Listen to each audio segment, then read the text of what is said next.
আসসালামু আলাইকুম। টপ নিউজে স্বাগতম। জানিয়ে দিচ্ছি এই মুহূর্তে আমাদের হাতে থাকা সর্বশেষ সংবাদ আপডেট। শুরুতেই থাকছে জাকসুর জিপি জিতু জিএস মাজহার। এরপরে থাকছে ভেঙে দেওয়া হলো নেপালের পার্লামেন্ট, মার্চে নির্বাচন। সর্বশেষে থাকছে গায়ে হলুদের অনুষ্ঠানে প্রাণ গেল বরের, কনে হাসপাতালে।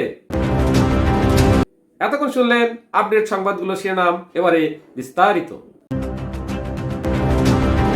জাকসুর ভিপি জিতু জিএস মাজহার। জাহাঙ্গীরনগর বিশ্ববিদ্যালয় কেন্দ্রীয় শিক্ষার্থী সংসদ জাকসু নির্বাচনের ফল প্রকাশ করা হয়েছে। এতে ভিপি পদে ৩,৩34 ভোট পেয়ে নির্বাচিত হয়েছেন আব্দুর রশিদ জিতু ও জিএস পদে ৩,৯২০ ভোট পেয়ে নির্বাচিত হয়েছেন মাজহারুল ইসলাম। শনিবার 13 সেপ্টেম্বর বিকেল 5:30টায় বিশ্ববিদ্যালয় সিনেট ভবনে এই ফল প্রকাশ করে জাকসু নির্বাচন কমিশনের প্রধান নির্বাচন কমিশনার অধ্যাপক মনিরুজ্জামান।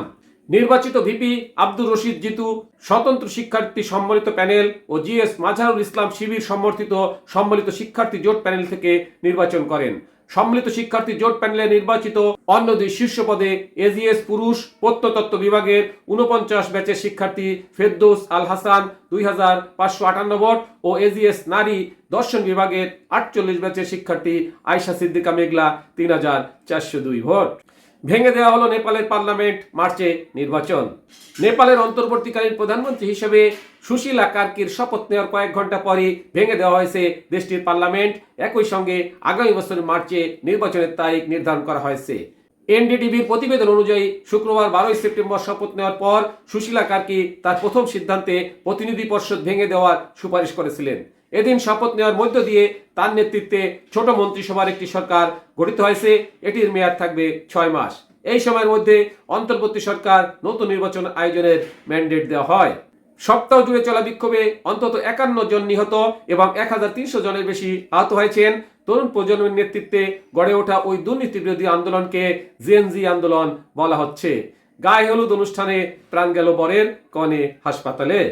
চারিদিকে হইচই আর শ্বাস রব। দীর্ঘদিনের প্রেম চুকিয়ে বিয়ের পিড়িতে বসতে যাচ্ছে রনি ও প্রেমা। কিন্তু বিয়ের আগের রাতেই সব উৎসব আয়োজন রূপ নেয় বিষাদে। গায়ে হলুদের অনুষ্ঠান চলাকালে হঠাৎ অসুস্থ হয়ে পড়ে রনি। তারপর হাসপাতালে নেওয়ার পথেই মৃত্যুর কোলে ঢলে পড়েন তিনি।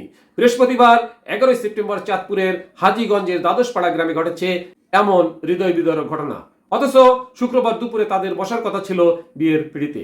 এ ঘটনার পর দাসগ্রাম ইউনিয়নের কাপাইকাপ গ্রামের রনির বাড়িতে নেমে এসেছে শোকের ছায়া। খবর পেয়ে ছুটে আসে এলাকাবাসী ও স্বজনরা।